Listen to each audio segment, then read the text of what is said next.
నేను నీ తండ్రిని అని నీకు అర్థమైందా? నువ్వు గుర్తిస్తున్నావా? నువ్వు నిజంగా నమ్ముతున్నావా? అయితే నేను నిన్ను ప్రేమిస్తున్నాను. నేను నిన్ను ద్వేషించట్లేదు. 100% నేను నిన్ను ప్రేమిస్తున్నాను.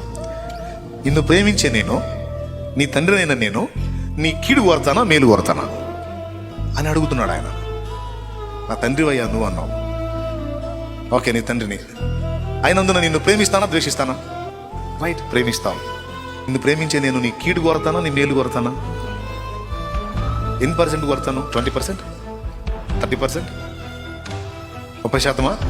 నీ మేలు కోరేది 50%? పోనీ 70%? నో, 100కి 100%. మంచినే కోరతాను, నీ క్షేమాన్నే కోరతాను, నీ అభ్యున్నతనే కోరతాను, నీ కీడు కోరను కదా. ఎందుకంటే నేను నిన్ను ప్రేమిస్తున్నాను. నా ప్రేమ నిజమని నువ్వు నమ్మితే దేనికి భయపడొద్దు అంటున్నాడు ఆయన.